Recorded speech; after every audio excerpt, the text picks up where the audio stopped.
UP की बात में आप सभी का स्वागत है। आपके साथ मैं हूं जोहा अमृता। सीतापुर के हरगांव ब्लॉक के बराजी गांव में लाखों रुपए खर्च करके बनाया गया कचरा प्रबंधन केंद्र का हाल बेहाल है।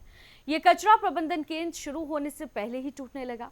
कचरा उठाने के लिए लाई गई गाड़ियां भी सिर्फ दिखावे के लिए वहां खड़ी रहती हैं।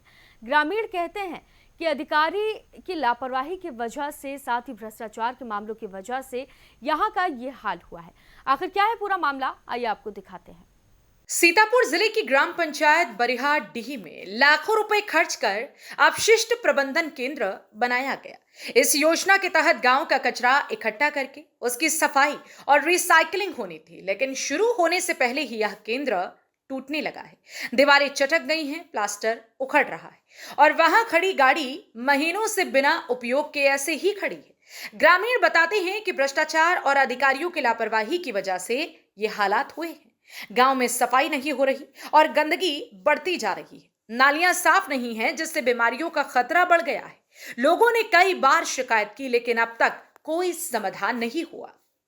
उत्तर प्रदेश के मुख्यमंत्री योगी आदित्यनाथ ने सभी तहसील ब्लॉकों में जिस तरीके ग्राम पंचायतें बनी है वहां पर प्रतिवर्ष लाखों रुपए का बजट जारी करती है। इसके बाद वहां पर जो है सुधार नहीं हुआ है। अब सुधार की बात की जाए तो हरगांव ब्लॉक की नगर जो पंचायतें हैं, जो बरियाडीह है, वहाँ पर जो है अवशिष्ट प्रबंधन केंद्र बनाया गया था। अवशिष्ट प्रबंधन केंद्र इसलिए बनाया गया था कि जो ग्राम पंचायतों का कूड़ा कचरा है उसको वहाँ पर अलग अलग खानों में डालकर उनको रिसाइक्लिंग कराई जाती है, जिसके बाद वहाँ पर उसको खाद बना करके उसको जो है उसको यूज किया जाता है। लेकिन सीतापुर जिले की बहुत सारी ऐसी ग्राम पंचायतें हैं जहाँ पर लाखों रुपए की लागत से इस तरीके से निर्माण कार्य कराया गया अवशिष्ट प्रबंधन केंद्र का, वहाँ पर अभी तक किसी प्रकार का कोई भी कूड़ा कचरा नहीं डाला जाता है। बात की जाए साफ सफाई की तो नालियाँ चौक हैं, गंदगी भरमार है, वहाँ पर सफाई कर्मी नहीं जाता है, जबकि प्रत्येक ग्राम पंचायतों में सफाई कर्मी नियुक्त किए गए हैं। उनको हर महीने हजारों रुपए का वेतनमान दिया जा रहा है।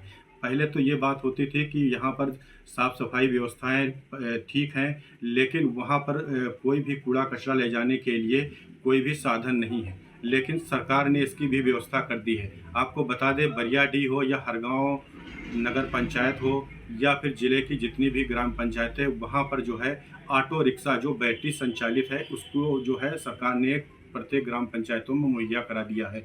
अब ये ऑटो रिक्शा जो है सिर्फ वहाँ धूल खाकता नजर आ रहा है, क्योंकि लाखों रुपए के बजट जारी करने के बाद ग्राम पंचायतों की जो दशा है वो अभी तक नहीं सुधरी है। इस मामले में वीडियो जो हरगांव है उनसे जब बात करनी चाहिए तो उन्होंने फ़ोन नहीं उठाया, क्योंकि सरकार लाखों रुपए बजट खर्च करती है, पोस्टर लगाती है, वहाँ पर इस तरीके से वॉल पेंटिंग भी कराई जाती है, स्वच्छता पर विशेष ध्यान भी दिया जा रहा है। जिले के अधिकारी समय समय पर इसका निरीक्षण भी करते हैं, दिशा निर्देश भी देते हैं, फिर भी जिम्मेदार अधिकारी इस मामले को संज्ञान में नहीं ले रहे हैं। आखिर सरकार की मंशा थी कि प्रत्येक गांव में स्वच्छता मिशन चलाया जाता है, वहां साफ सफाई की जाती है, जिसके चलते वहां पर लोगों को बीमारियां ना हो। लेकिन बीमारियां तो फैल रही हैं, क्योंकि जो लाखों रुपए की लागत से जिस तरीके से अवशिष्ट प्रबंधन केंद्र बनाए गए हैं सिर्फ महज 100 पीस बनकर खड़े हुए हैं। क्या इस तरीके से जो सरकार की योजनाएं थी उनको फ्लॉप करने के लिए जो जिम्मेदार अधिकारी हैं आखिर उस पर क्यों संज्ञान नहीं ले रहे हैं? अब देखने वाली बात होगी, जिस तरीके से सरकार ने लाखों रुपए खर्च करने के बाद वहां पर ऑटो रिक्शा जो बैटरी संचालित है उसको जो है गांव में कचरा उठाने का काम करने के लाया गया है, वो सिर्फ धूल खाकता रहेगा, यूं ही उसको प्रयोग किया जाएगा। ये तो आने वाला समय बताएगा। यूपी की बात के लिए सीतापुर से अजय सिंह की रिपोर्ट। सरकार जहां स्वच्छ भारत की बात करती है तो वहीं जमीनी हकीकत कुछ और ही है। सवाल यह है कि लाखों रुपए खर्च करने के बाद भी अगर कचरा केंद्र खंडहर बन जाए तो आखिर इसका जिम्मेदार कौन होगा? फिलहाल के लिए इस खबर में सिर्फ इतना ही। बाकी तमाम खबरों के लिए आप देखते रहिए यूपी की बात।